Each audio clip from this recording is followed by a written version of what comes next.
Good afternoon. Welcome back. We're so glad that you're here for our final session of Planning for a Good Death series. And I'm really happy to introduce Dr. Andrews. He was here with us as a psychologist who'd come on site, and now he's in his own private practice in Chapel Hill. But he's going to share with us kind of the emotional side of this whole topic. So, Dr. Andrews.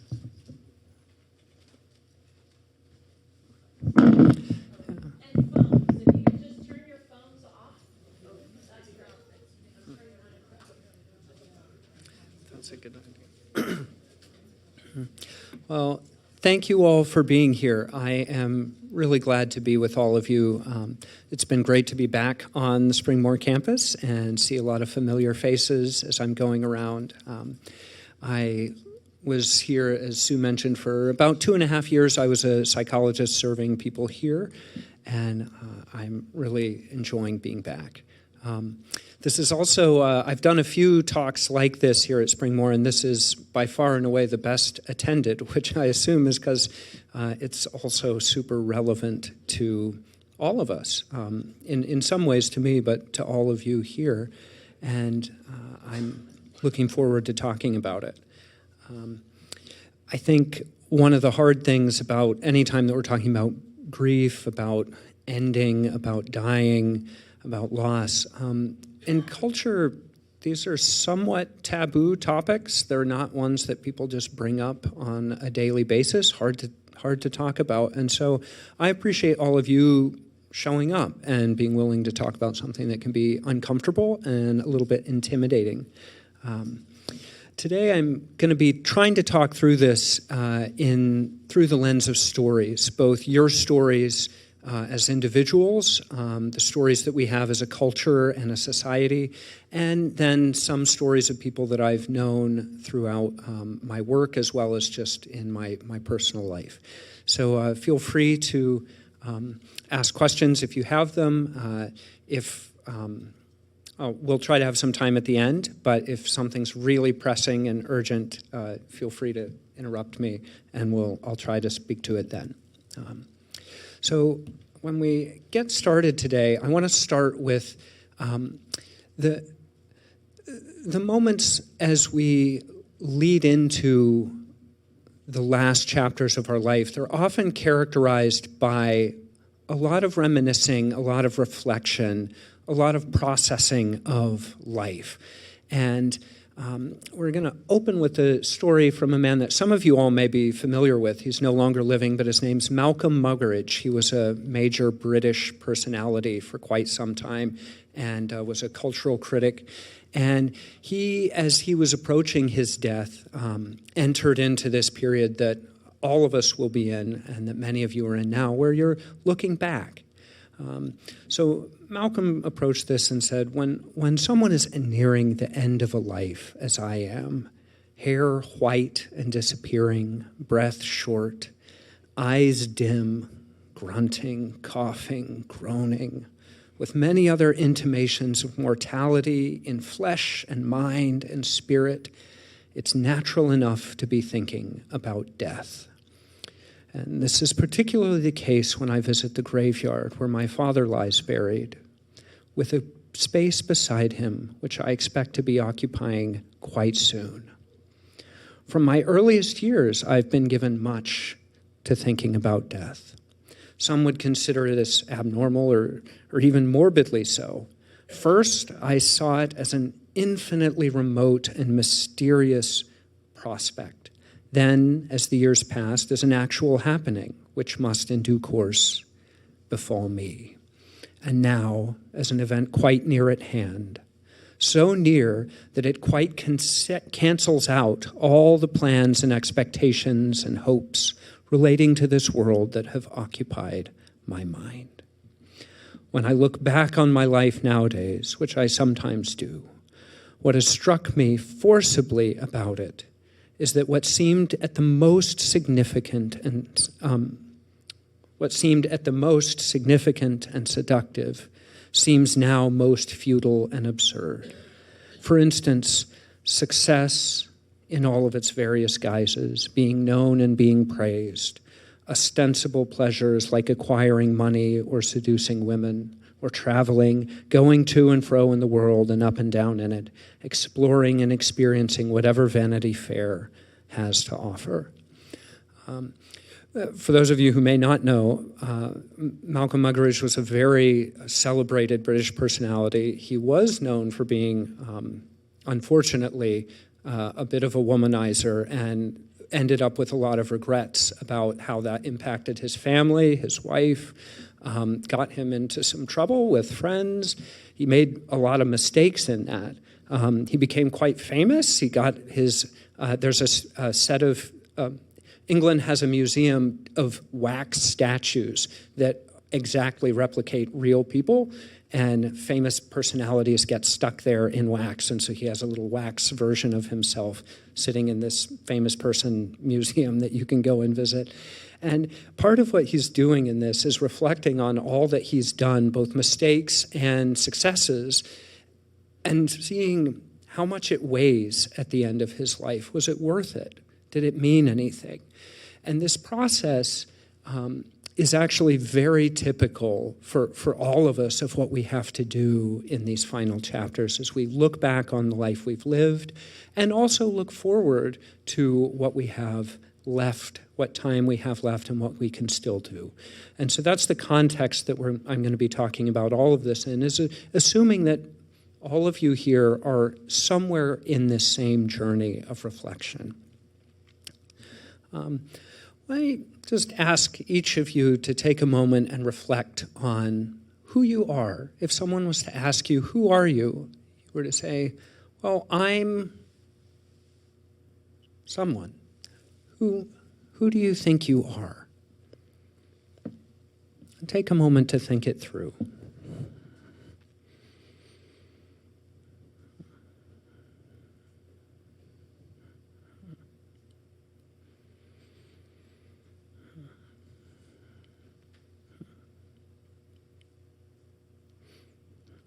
Anyone want to introduce themselves and say who you are? You can if you want. You don't have to. Yeah. Yes, I am getting used to thinking of myself as an old person. Yeah. It's not so bad. There are lots of good things about it. Mm-hmm. Lots of other people who older like me. And it's nice to have other people who can laugh about the same things that we're going through, but we don't normally talk about it. For instance, this morning, I was walking down the hall with a friend, and she was talking about how she would go into a room and forget what she went there for. And I said, well, I had that problem too, and I had been practicing it all my life. Yeah. Yeah. A whole new ball of wax that I'm not sure I was ready for. Sure. Yeah. I think I'm sure you're not alone in that. And I love the humor, the ability to take yourself with humor as you adjust to what it means to be an old person, in your words. Yeah. Someone in the back had their hand up. Yes. Who are you? I am a child of God. Okay. Yeah. You would identify yourself as, I am a child of God. Yeah. I'd like to be that. I am Murphy Osborne. I have 2 daughters, so I am a father. I am a friend to many. I am one who seeks people who needs help and help them. And I don't think death is the end. Okay. Yeah. That's great. So each of us, as we narrate our sense of self, as we talk about like who we are, we typically do that in the context of our experience, as well as in the context of social or cultural ideas. So, for instance, you talk about yourself as a child of God, which comes from a religious understanding of self. That's part of what makes up how we tell ourselves who we are. You talked about yourself as becoming an old person, but also laughing about like your past. And many of us attach a sense of self to our experiences, our history, both what we've done, the type of character attributes we've had throughout our life. Like, I would consider myself smart, but maybe not. I would say I'm very distractible because I know that about myself. I might think I'm a psychologist because that's what I do for a living, but I attach weight to these. You talked about yourself as a father, and we have roles and this understanding that part of who I am involves who I'm connected to and how I'm connected to them. When we, I'm sorry about the color here. It looks different to me, and it's a little striking. But when we understand who we are, we usually do it through stories. Sometimes that's putting our identity in the context of like a religious story and understanding of where we fit. Sometimes it's thinking about who we've been to the people around us. But we always do that essentially through the lens of telling our own story, like our own autobiography. This is who I am, and here are the main people. I'm the main character in my story. You're the main character in yours. And then there are other major characters. Who are they? What are the themes in our stories? I've talked to people in my practice whose reflection on life is like, well, just last week I talked to a man in his mid to late 60s, and I asked, like, who are you? And he said, well, I think of myself as an underachiever. I just see myself as a person who had so much potential and never reached it. Someone else may say, I'm a big success based on whatever it is that they define about themselves. Or someone may say, I'm a really loving person. However it is that we create that understanding of who we are, when we do that, we tell ourselves what matters about our lives and how. There's also, there's also a social dimension to this, as we talked about, where all of our life narratives come not just from our own understanding of us, but the people around us. This means that other people, like you, I think you had mentioned, you see yourself as an old person, and you're learning what that means and how to be that. And when we think about it, that's not something that just happens from us. Everyone around us for our whole life has had an expectation about what it means to be old. It doesn't always bear out in reality, but we think about it. We think about what it means to be, to age well, versus most of us have had people that we know and we think, oh, I don't want that for myself. We also associate that with social or political ideologies, with religious ideologies, images and metaphors about life and what it means to live well that come from things around us. So I want to invite you to think for a minute together with me, and I think you have a microphone, so this may be a good chance, to think through a few of these questions. When you think about who am I to those around me, this has to do with roles. So you and the, I'm sorry, I've already forgotten your name, but you introduce yourself as a father to your daughters. That's one role. Take a moment to think for yourself what other roles you have, who you are to the people around you.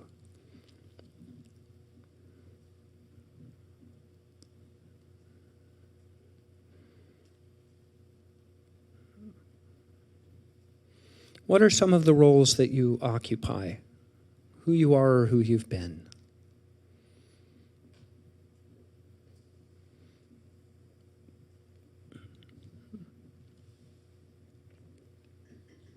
Mm-hmm. Oh, you were the breadwinner of the family. Great. Yeah. What a central idea for... organizing so much of your life around. I mean, that's your work. That's also your family responsibilities. It's what people expect from you and need from you. Really important. Yeah. You're a caregiver. Yeah. How many of you have been caregivers for people here? Yeah, I'm not surprised. Almost all of you have been a caregiver for someone. Yeah.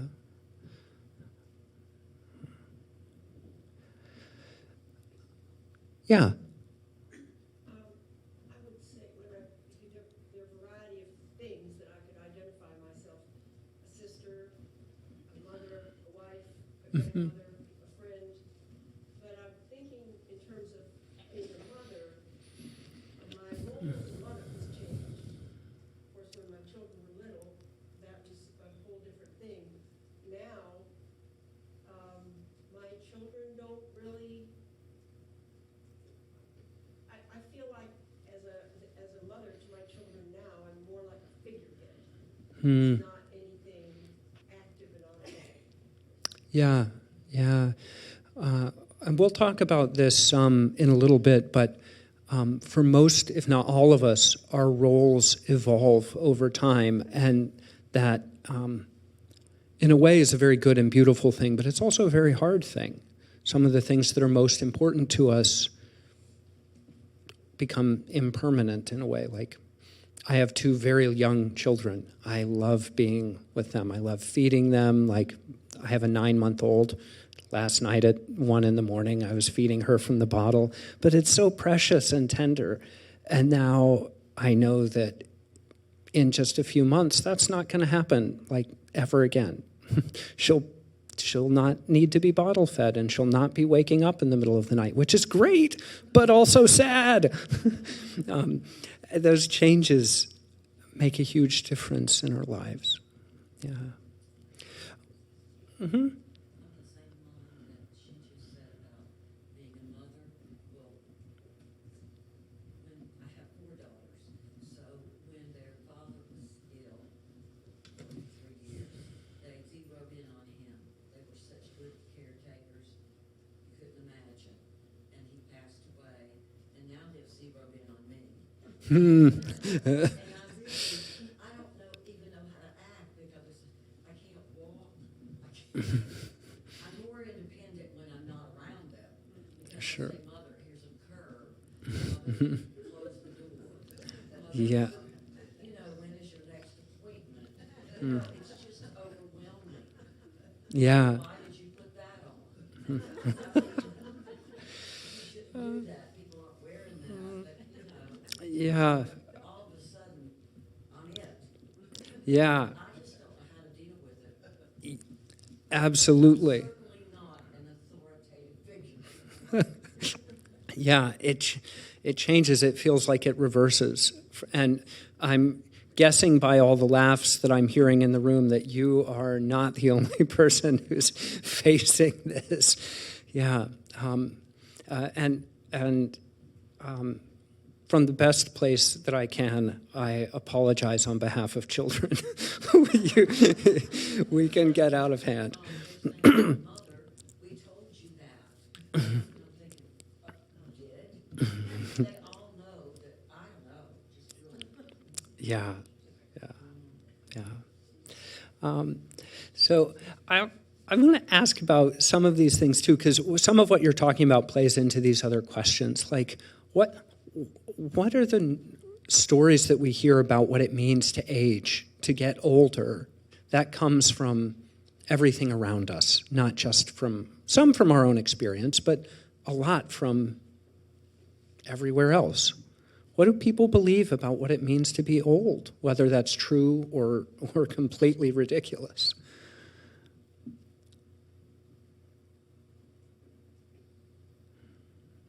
Yeah.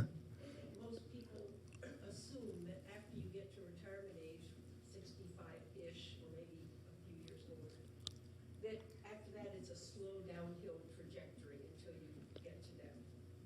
And that may have been the case.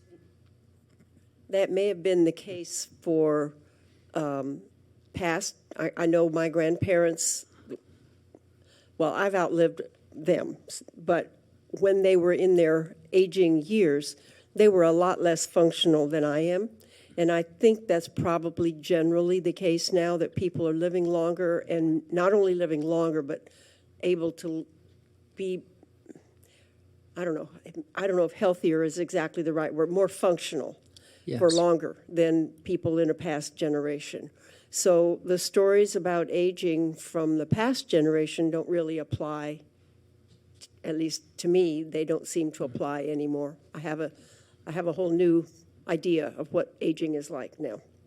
Yeah, absolutely. So as people are living longer and medical care gets better, people have longer lives, better lives. I think there is an assumption that you hit a point and like, oh, it's all downhill. I can tell you, having worked with many, many people who are twice my age or more, that's not universally the true. I've met people in their 60s who are in terrible shape and people in their 90s who are in great shape. There's no guarantee that it's going to be this like downhill decline.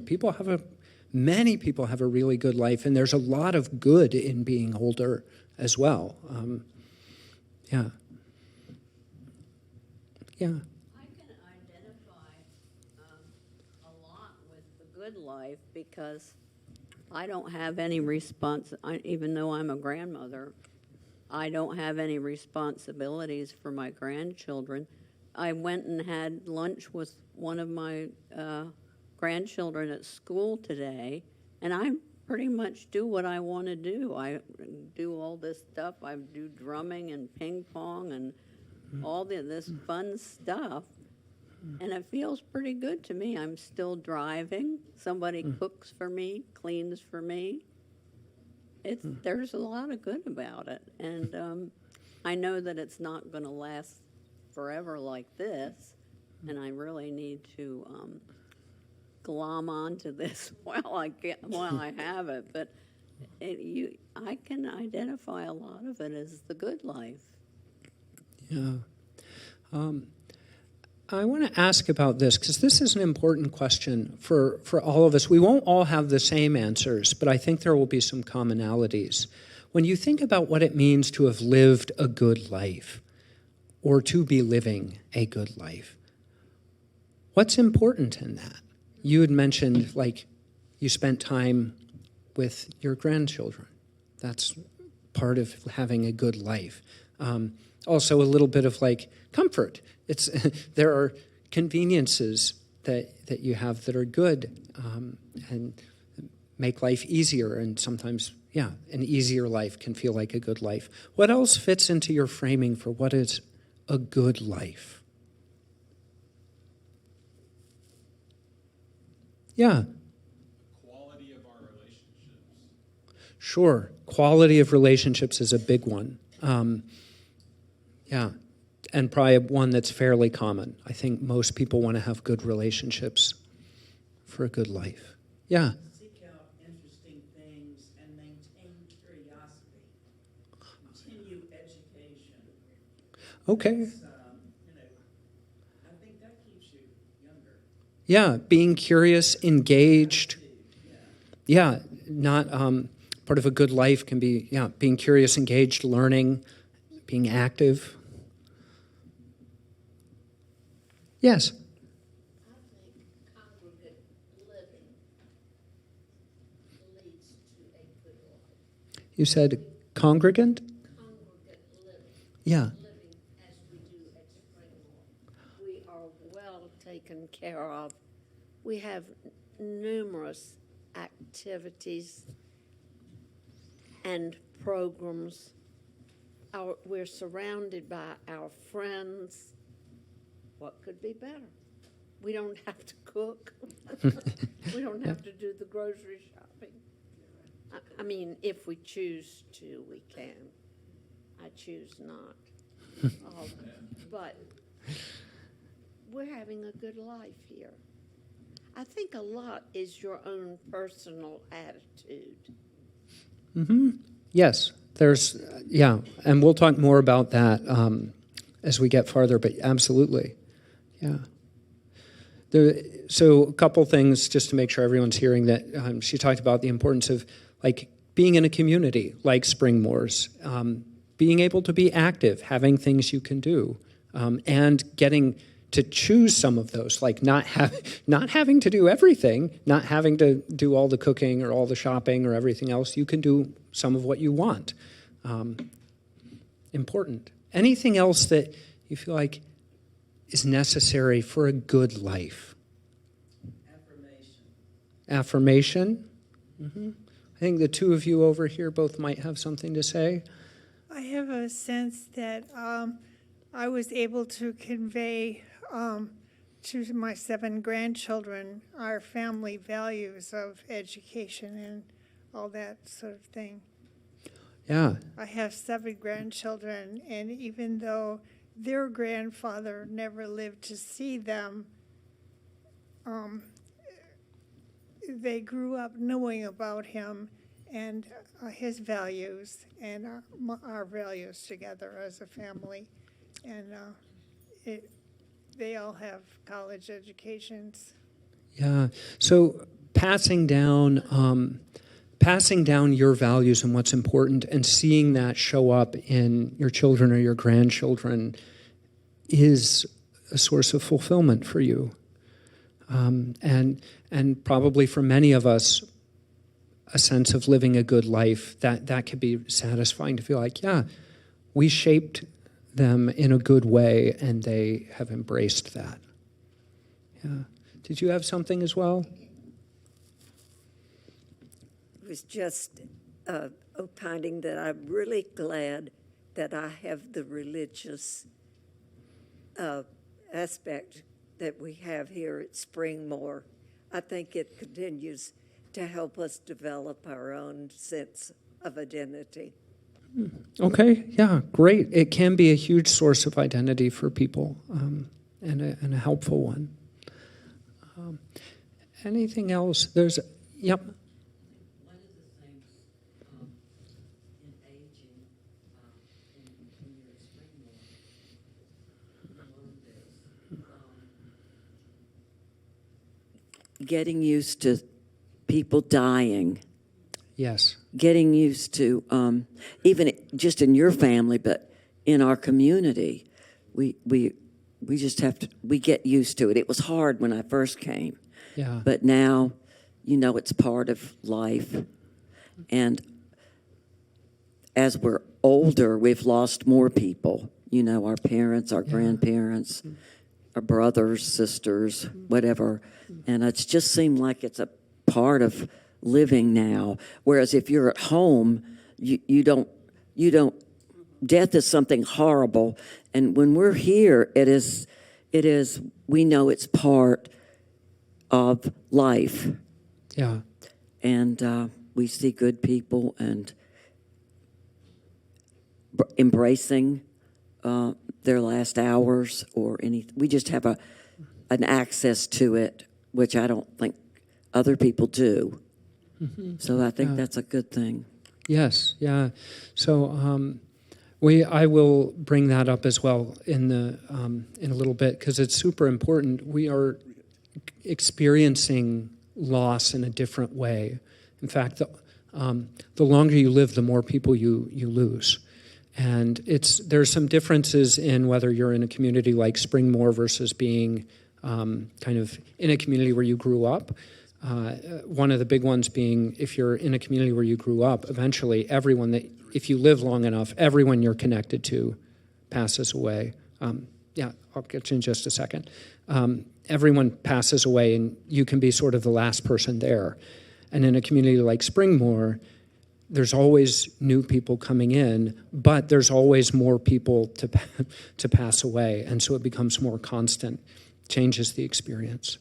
Yeah, in the back. I have always enjoyed helping people, not because it helped them so much, it helped me. So whenever I went into work for the YMCA or for the church or for whatever it was great. When I came here, I looked and I said, who needs help? And then I realized after a while, that was something that I enjoyed as much as anybody else. I've never said the food was bad here. I always go to them and tell them how good it is. And I think that's because I want to serve me to an extent. I think the people here are terrific, and I think that serving others actually serves yourself. Yeah, we do get, we definitely can get back by giving, absolutely. And to that point, I think there's also, there's an idea about the good life being also one of character or virtue or moral goodness to life. Sometimes you can have a lot in life and be not a great person. I remember I had an ethics professor tell me, the worst thing you can do is get an A in my class and an F in life. And I thought, that's really striking. Like, just because, if you run a successful business or something, good for you. But if you're not living a life that's characterized by kindness or by the types of virtues, and you're not being the type of person you want to be, then maybe your life is lacking in some area. Yeah, maybe we have time for maybe one more, and then we'll move forward. Yeah.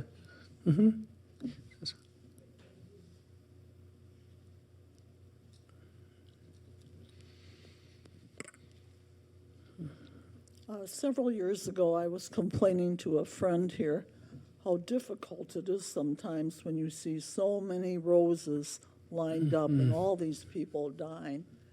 And she said, "You're looking at it the wrong way. If you hadn't been here, you never would have met these people and realized how fabulous they were." Yeah, thank you for that. One of the interesting things for me, so as a psychologist, I've done over the past not quite 15 years, I've worked in like hospitals, community mental health, normal outpatient offices, colleges. I've worked in a ton of different settings. And then I worked in like nursing homes and nursing facilities and retirement communities like Springmore. It was the first time where I'd ever had my clients or patients dying somewhat frequently. I'd never lost someone before coming to Springmore or the other places that I worked. And I developed a habit of, like, even now, I came back and the first thing I did was look at the names on the roses to see if it was someone that I knew. There's a weirdness to going into the nursing facilities where I used to work and going to knock on a door for a room because I have a client or a patient there and then no one's there. Like, hey, oh, they passed away. Learning to appreciate, learning to grieve that loss, but also appreciate the value of it is absolutely essential. I have two grandmothers who are both, I'll tell two quick stories here, both still living, which is remarkable. One of them is 94 or 95, and the other one's 90. One of them still lives at home. She's super independent and fingers crossed, keeping that going. And the other is just showing the first signs of dementia and has some health problems, but it's actually probably going to live several more years, at least a few more years if things go the way they're expected. And seeing the way that they maintain their relationships and community is inspiring. My grandmother on my dad's side lives in an assisted living, and she one of the things she talked about is how it took a choice to stay open to getting to know people because she knew if she kept living, she would lose most of them. And she is also definitively, I think, the happiest person in that whole facility and does a great job of doing it. And I think part of it is she made that choice. So, yeah. We'll skip over this last part, but I just want to say really briefly on these two things. One is, one other thing that people believe about the good life, before I forget. A lot of people think that a sense of independence and agency and an absence of suffering are essential to having a good life. And I think there are, that's for obvious reasons. I don't think those are always 100% true, but those are really common assumptions about what we need in order to have a life that's good. What we don't have in our culture are almost any narratives about dying, except that it's bad and you shouldn't do it. That's basically culture's view. Like, prevent it at all cost. It's bad. You don't want it to happen to you. It's so remarkable that Springmore is actually doing a series on like good dying well, a good death. That's very uncharacteristic of our culture, and I think it's really important that we actually start asking that, especially because everyone in this room, myself included, is going to face that, and I'd rather face it well than poorly. So let's talk a little bit. I'm going to transition here from talking about the way we define ourselves and our life and the way culture defines what we need to have a good life and what it means to be older, and talk a little bit about what it's like to actually be in these last chapters of life. I am aware that all of you know this better than I do, and in ways that I don't know it. I have head knowledge because I can read a research article and be like, oh, these are the themes, great. But this is stuff that you all live with. So I don't think I don't think there's going to be a lot in here that's big news, as much as it is hopefully identifying things that you all share in common in your experience and drawing your attention to the things that matter. So one of the things that we think about in psychologists as we transition into older age, we're moving in from different developmental tasks, or like what you really need to be doing in this phase of life. Like when you're a little kid, you're learning, you're becoming really active. When you're a young adult, you're building a family, you're trying to advance your career, you're doing whatever it is that you're working on. As you get older, you're really looking at trying to find ways to remain generative, or like to still have a place in the world. I think a lot of the people that I've talked to in the past few years feel like they're slowly losing their place in the world. The world doesn't care as much. People don't care as much. They're sort of like, okay, well, that's what you think, but I'm doing my thing. Your time has come and gone. And people can really, in that sense, culture tends to marginalize people who are older. They don't care as much. So trying to find ways to stay generative is a task. And then as we move even past that into retirement and past retirement, we move into a stage where we're looking for wisdom. Our culture has gradually lost its respect for people who are older and their wisdom, which I think is a tremendous loss.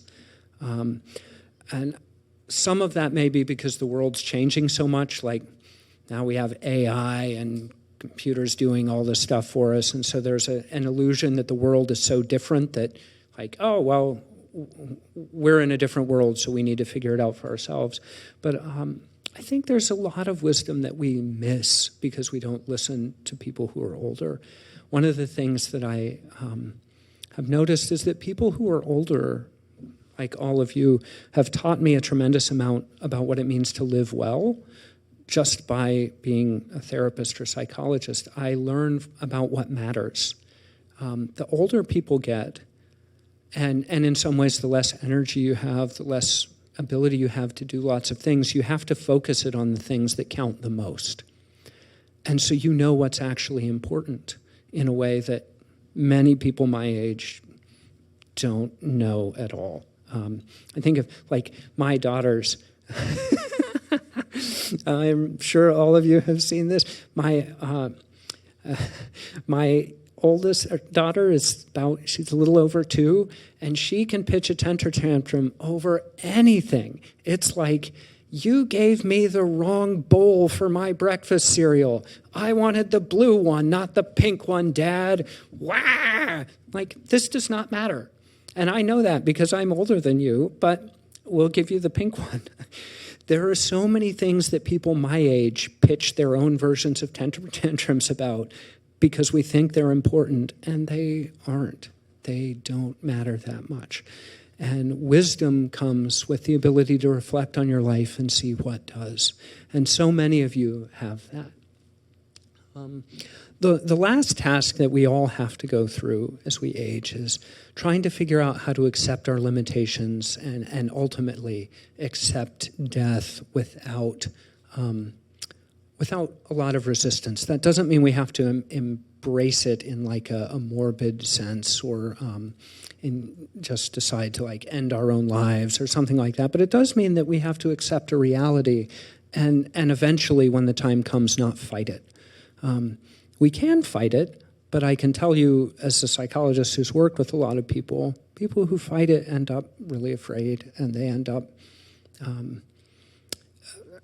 very unhappy at the end, versus those who can approach it with a sense of peace and a sense of trust and confidence. And so part of that acceptance is what we're looking for. What makes this super, super hard is that aging and dying both challenge the stories we have about ourselves, both culturally and personally. So if you think about the things that have mattered to you in your life, you think about the way you understand yourself, your experiences, we start to lose touch with those the older we get. For me, right now, that means I get tired faster than I used to.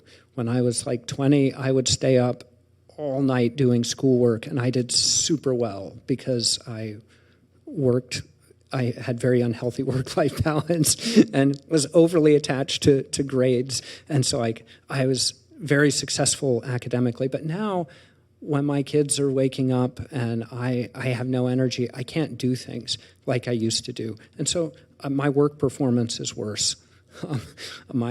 The things I use to prop up my ego, I lose touch with because I can't do it anymore.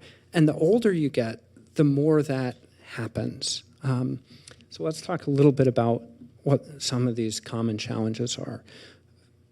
Physical declines. I mean, I'm sure many of you know this, we fall more, we have less strength, we can do less. And anytime our sense of who we are is attached to what we can do, our sense of who we are suffers a little bit because suddenly I can't be the person I'm used to being able to be. What happened? I've lost a piece of myself.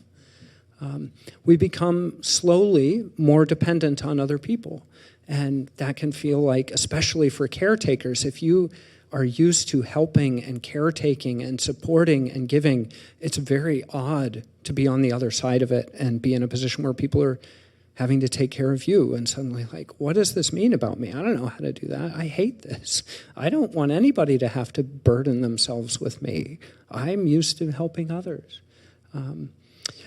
I mentioned earlier loss of cultural relevance. There's so many ways that, not as much here at Springmore, thankfully. It maybe happens some, but many of the people that I work with in nursing facilities are almost warehoused in a nursing home. Like, people don't want to deal with them. So they're just put over here where it's more convenient for someone and don't really have any place in the world, any other place in the world anymore, which is very sad.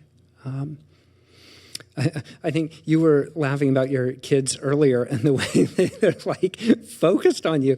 This is maybe a more benign way that some of this happens. People think that they need to make all their decisions for us. They're like, hey, I'm just trying to be helpful. Like, actually, I'm still able to do this. I can walk. Let me go. And I've seen that a lot with people who are really well-intended, but they start micromanaging parts of your life. You're like, get off my back. And then the difficulty of also recognizing, like, wait, when do I actually need that? I may not want it. When do I need it? That's hard. And it's hard on us and our sense of identity, not just in practical details. I think another big one is just as we approach the end, we lose whatever feelings of security we had in, like, oh, I have status, or oh, I'm well connected, or oh, I have a great health insurance plan and I can always get the medical care I need, or whatever it is. The closer we get to the end, the more those things disappear because we know death is around the corner. And then we really have to come to grips with being limited. So all these different things challenge the stories we tell about ourselves and the stories that our culture tells us about what we need to be a good person. We start to feel pains and aches, and we think, oh, pains and aches are really bad. I don't want those, and I don't. But as we feel them, it takes away from our sense of a good life, and it removes us from what we intend to be. At the end, I was thinking about this. Not all death is suffering. We don't need to treat it like that all the time. But I thought of this quote from my childhood and understanding of, like, the Bible, and Job complaining in the midst of losing everything says, like, naked I came into this world and naked I will leave it. And that's a hard position to be in. And that's ultimately where we end up. At least it's the door that we all pass through at the end. So there are a few other things that can happen that are challenges as we get older. One is regrets. I think of my grandfather. One of them just passed away about a month ago. And I didn't know him well. And the reason I didn't know him well is because he was kind of a jerk. He was a very charming person, but he also did a lot of harm to people in my family, and so my mom never talked to him. He was a wonderful professor and a brilliant mind and, like, a very charming person, but he had a habit of dating his students. And when my mother went to college and he was dating her friends, that didn't go over very well. And then that obviously led to a divorce between my grandmother and him and other things. And so about a month ago, my mom flew out to see him on his deathbed. And he's sitting there and starts to try to tell her that he's sorry. And that's a good moment. But it also captures something that's really hard. That was the most he could do, is say he was sorry. There wasn't any way to go back and undo 60 years of emotional pain. There wasn't any way to go back and restore a relationship that would have ever let me know him. I met him like twice in my life, 3 times. 2 of them were weddings, family weddings. Like, sometimes we have regrets we have to face. And those things, those are real challenges. Family tensions, if you have conflicts with family members, dying often brings those to the fore. And there can be tensions not just with you, but sometimes it's with children or grandchildren, people who don't get along, siblings, everybody making issues. There's what we've already mentioned a couple of times, that we lose other people, our friends, our other family, spouses, siblings, the people that have meant the most to us, we lose. And that creates tremendous grief. Can also be good. And then this last one, these are really common fears. Almost everyone that I've talked to has some degree of fear about whether or not they'll suffer a lot at the end. Will I lose my mental faculties? Will I lose my physical faculties and become bedbound? What's going to happen? And then we have to face these fears, some of which may be realistic, some unrealistic, some we can't even control, but they're very real, and they're hard. So when we face these, people go through like 6 common types of reactions. One is we just can feel physically really anxious. You may feel tired, tense, People will feel sometimes like nauseous, symptoms of physical sickness that are actually caused by the distress, the emotional distress that we're experiencing. People experience pleasant and unpleasant emotions. So sometimes there's like sadness and grief or frustration and anger. Sometimes there's happiness and joy. I imagine many of you have found this in reflecting on life, moments of peace and serenity and gratitude for what you've had. There's typically like a time of searching for meaning in life, and then engaging spirituality and faith. Not everyone will do that in an explicitly religious way, but many people will engage it in some way, and some people will do it in a very religious way. Someone earlier, I guess she had to leave, but talked about the importance of community. You invest in the relationships that count for something to you. And then people look for some way to still have something to offer and to give back. And I think this is one where I've seen people sell themselves short, and culture certainly sells people who are older short. They just assume like, oh, well, you need us to do things for you. You can't do it for yourself, or you don't have that much to offer, and that is not true. People have so much to offer. One of my favorite clients is an older woman who's living in a nursing home, and she has severe mental illness. Realistically, I don't think she'll ever leave the nursing facility. She has a lot of medical problems, and she has hallucinations and delusions and all sorts of things all the time. They're like never not there. She paints, and all the staff in her nursing facility try to buy her paintings because they're actually pretty good. So when she's not like barely in touch with reality and she's awake at 4 a.m., she's somewhere in her room painting, and everybody there knows her for that, and they love it. I have seen her paintings, and I can't ask for them because I'm her doctor, but I resent it secretly inside because I'm like, I want that. I wish I could pay you for that. People, in lots of simple ways, have a lot to give back. And you especially have a lot to give in the relationships that matter the most. If you have relationships with people who love you and care, anything that you have for them is meaningful. And if you recall what it was like to be with your own parents and how much they meant to you, or I think of my parents and how much even though they're still in good health and I dread losing them, every day that you have with them is still a chance to give something that matters. So let's talk about a couple of things that are really important, and then we'll wrap up and I'll ask some questions.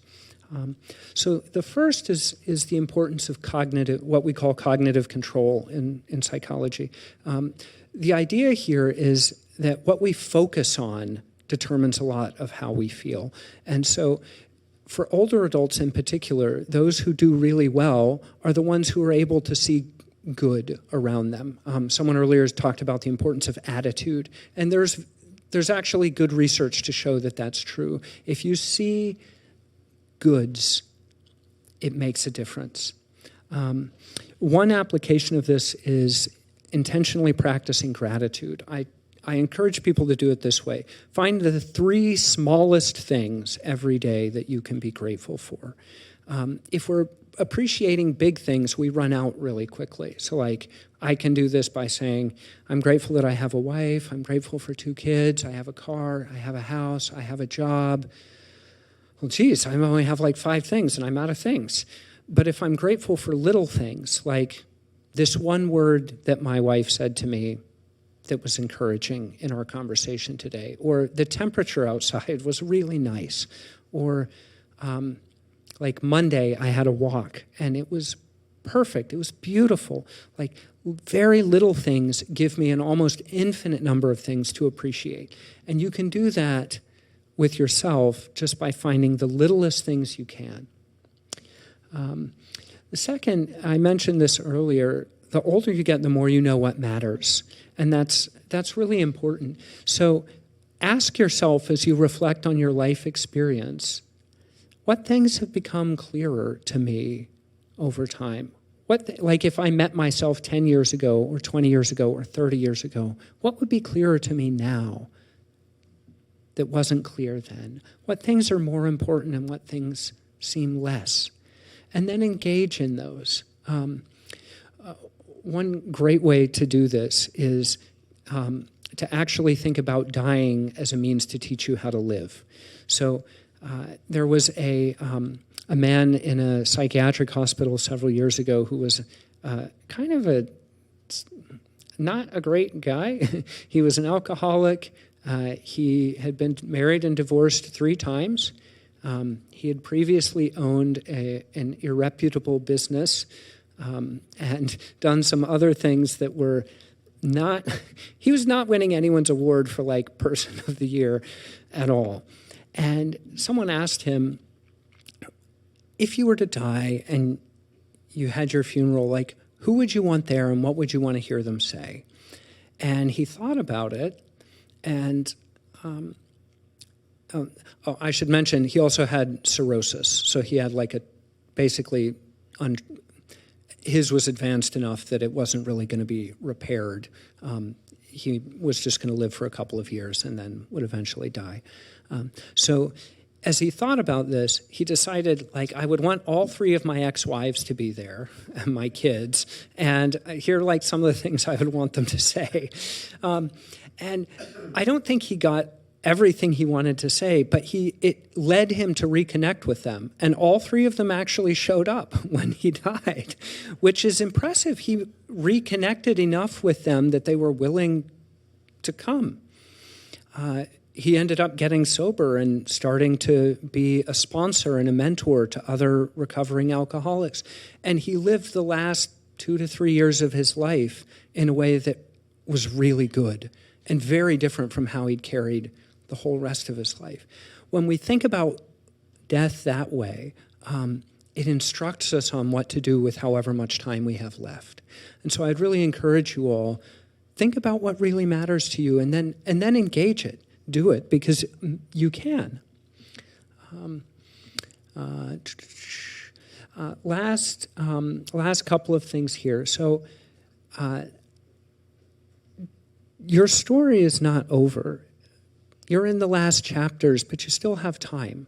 You can do what you feel matters with that time. Use it how you want to use it. On a practical level, this next one, plan ahead.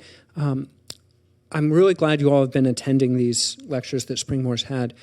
Engage your family in these conversations. They probably don't want to talk about them. Most don't. A lot of people are like, you get the, oh, Mom, don't bring that up. And like, we do need to talk about this because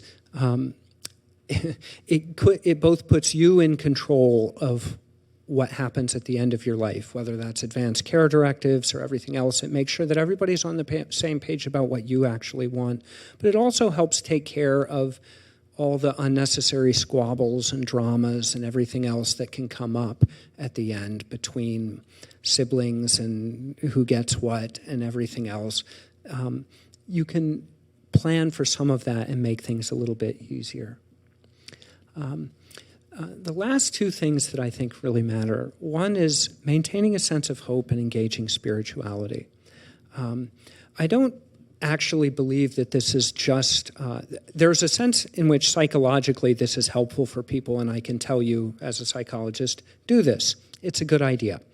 But I think it's not just a good idea. It's not just like good coping. There is a medical doctor who got really fascinated in near-death experiences, and he has done research now on thousands of them. He has a website where he's collected stories and experiences from thousands of people, and to have a near-death experience is basically like people who've almost died or who've actually died and been resuscitated. That's basically how he defines it. Like, you need to be dead and come back. After talking to thousands of people, it's amazing the commonalities that people have in their experiences. And some of these happen with people who are very young, like 3, 4, 5 years old. People who are a little bit too young to have fully internalized all the cultural stories that we have about what happens after you die. So there's one narrative or one idea out there that as you die, your brain does a lot of different things, and it's kind of like dreaming. As you make this transition, you're going to go, and your brain has to interpret all this activity. And so that's why people think they have really nice experiences when they're dying. But what he's suggesting, and I think he's right, is that there are people who haven't learned enough culturally, like these children, to do that. Like, they don't necessarily know enough to interpret random brain activity in a way that would fit with everyone else's experiences. Because how many 3-year-olds have talked to people about what happens after you die? Not many, and certainly not enough to have like a really well-developed idea of what comes next. He believes, and I think he's right, that it's real. I think there's a very strong chance that there's actually something else after this. And that for most people, it looks really good, because that's what most people say. I would encourage you to hold out hope for that. I think it helps. I'm not a priest or a pastor or an imam or a rabbi or anything else, so I'm not trying to define what that means for you. But I think there's good evidence to believe that there's something that comes next. Hope in that, because it's better. I genuinely believe it's better for people. It's nice to see death as a doorway and a transition to something else. And that even the end of how you live now is part of preparing yourself for something next, not just sort of a pointless exercise in getting ready for decomposition, which is another way of looking at the way the world works. The last thing is that I would say practice acceptance. You can go to counseling or therapists if you're having a lot of distress about this. That's a great idea. There's someone here who replaced me, Sierra. She's great. You can talk with her. Practicing mindfulness and also self-compassion. The idea that what you're experiencing is common to humanity. It's normal to face these things. We all have to face these things. None of us particularly want to.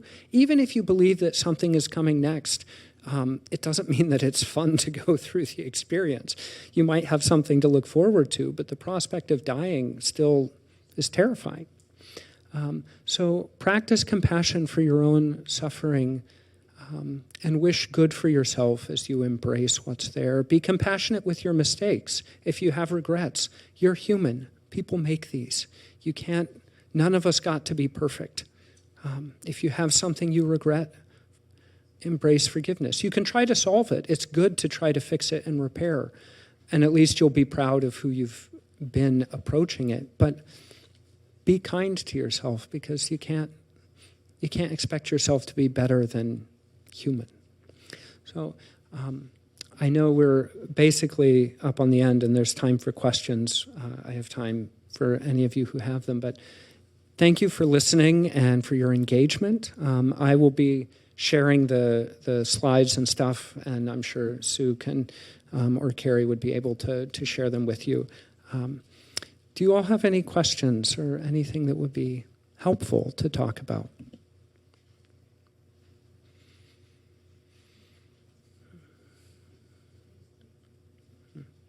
Yeah. I think she's going to bring you a microphone here. I was very, very close to my father, and the last 4 years or so of his life, he was in a nursing home. And one day I went to visit him, and he made this, to me, very unusual comment.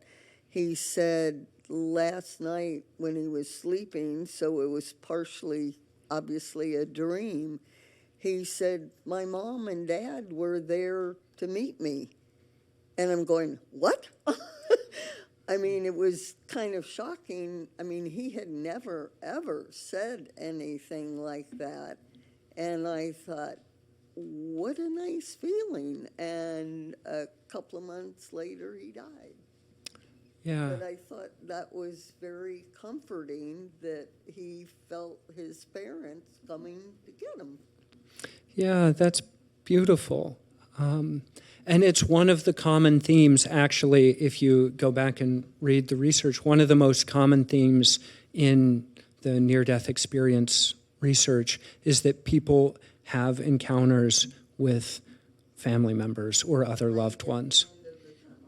Yeah, yeah. It's fascinating that so many people would have that. I'm so glad he did and shared that with you. Mm-hmm.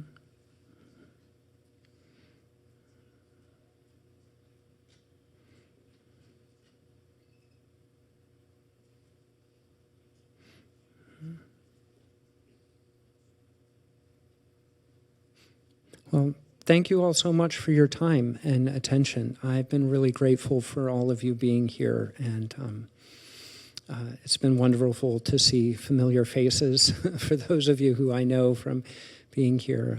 I miss all of you, and thank you for letting me be part of your community again for an afternoon. Have a wonderful afternoon.